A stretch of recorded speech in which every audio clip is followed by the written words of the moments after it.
because I was so sure that it's cholesterol. I'm going to get a heart attack. And so I was a true believer. And like most trainers at the time, and I'm sorry to say most doctors who still believe this, we believed that if our clients weren't doing well, if they were not losing weight on the programs we were giving them, they had to be cheating. So if we see somebody who's 50 to 100 pounds overweight and they're huffing and puffing on the treadmill and they come and they say, "Doc, all I'm doing is eating whole wheat toast and orange juice and a banana and Special K and I'm eating low fat and I'm not losing anything," they're lying. They're cheating. In fact, sidebar, there is a very moving and wonderful lecture that everybody should watch. It's a TED lecture by one of the great doctors in America named Peter Attia. He has a very popular podcast that a lot of people watch. And he gave a TED lecture in which he was almost in tears, apologizing to the decades worth of diabetic clients that he treated and worked with, that he was thinking, you just don't have any willpower.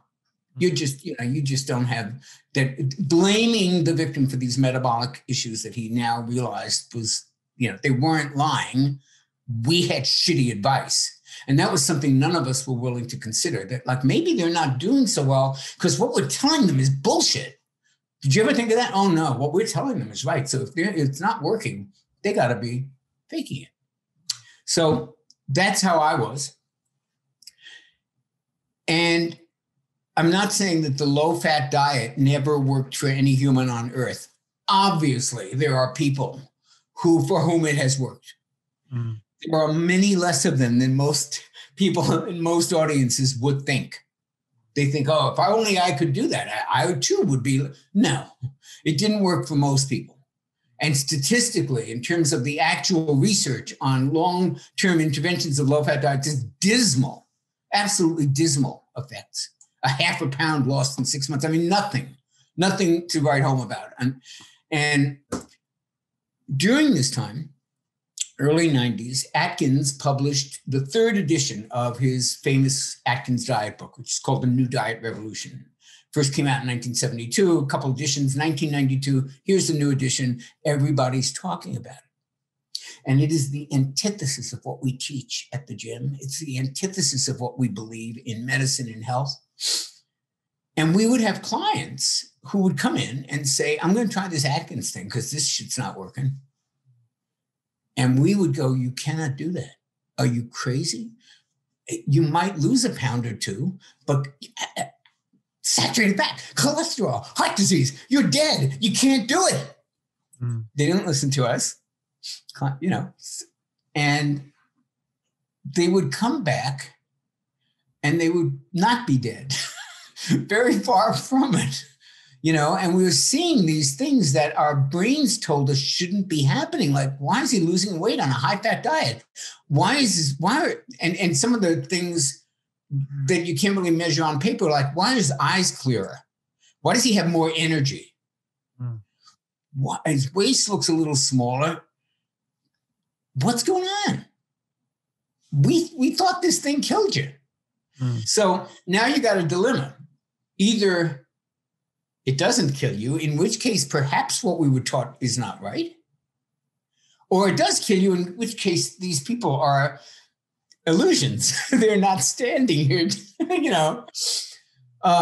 So I began to question some of the conventional wisdom.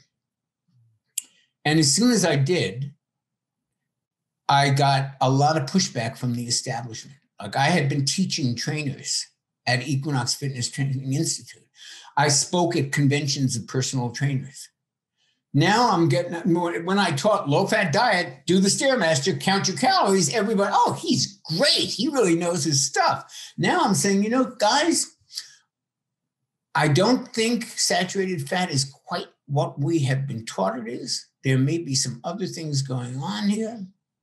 And all of a sudden it was, what does he know? He's not even a nutritionist. He's certainly not a doctor. Why are we letting him teach this stuff? Which always happens when it does not happen when you're not questioning the conventional wisdom. Then you can go and speak at Harvard if you want. But start to diverge from the talking points. And all of a sudden, everybody's looking at your credentials and where did he go to school and what did he do? So I did what a number of people have done, which is I went back to school. I said, I'm skipping over all the time, it wasn't just like, I think we may have been taught wrong. After a couple of years, it's like, dude, where did we get this stuff from? It's all bullshit. And obviously that had much less of a good reception than when I was towing the line. So I went back and I got the letters after my name, and then fully equally qualified to debate these things with the people who were making. I would then go up there and take the stand, and I'll go on TV or on a radio show, on a podcast with any dietitian in the country ever. I am, and they bring it on, and I'll give you facts and figures and studies and metabolic pathways and everything else that they need to hear to show them why what we have been taught is simply not true. And it kind of dovetailed a little for me because I grew up hating bullies. I just did but bullies are the trigger for me that just makes my head explode. And to me, the medical profession has been bullying us for, I don't know, since 1986. Yeah. I had clients who, like, the doctor would say, we're firing you if you don't go on a statin drug.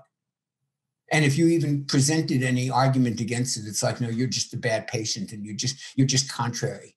So I don't like bullying. I don't like it when it comes from, big guys in the schoolyard. And I don't like it when it comes from people with MDs after their name who think that they know everything about nutrition because they're a medical doctor. So that's kind of how I wound up on this side of the fence. Now, how I wrote The Great Cholesterol Myth, how I went from being a personal trainer and then finally a nutritionist, is that because I did have a writing background, I was always a writer. Even when I was a musician, I was writing. I'd write about music. And I got a book deal, and I was lucky enough to write a book called my third book was The 150 Healthiest Foods on Earth. And it was a very big bestseller. It just had a 10th anniversary edition released a couple of years ago. So it's still in print and it still sells well. It's been updated. But the point is, book publishers love sequels, just like movie producers do. Die Hard did well. Let's have a Die Hard 2, 3, 4, 5, 6, Fast and Furious 7. So we had this 150 concept, 150 healthiest foods, and they did a series. It was the 150 best ways to increase your energy and 150 ways to live longer and 150 comfort food recipes. Everything was 150, and we were running out of titles. And the publisher said, we have got the best title. Well, we got it. We got your next book for you.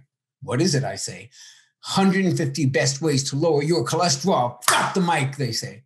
And I go, well, it's a clever idea for a book, but it's not for me. And they said, what do you mean? I said, well, I don't think cholesterol is the target for heart disease prevention. I think it's the wrong target, and I think it's a waste of time. I really don't want to spend a lot of time writing a book on how to lower something that I think is not the primary target. And I don't want to contribute to this notion that if you lower your cholesterol, you are therefore reducing the risk of heart disease. And of course, they thought I was nuts.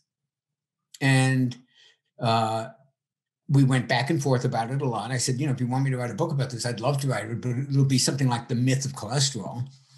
And I was able to convince them enough that there was a growing minority of legitimate medical doctors, PhDs and the like, who were questioning the cholesterol hypothesis as we know it. And they finally said, okay, we'll publish this book, but you have to have a co-author. The co-author has to be an MD.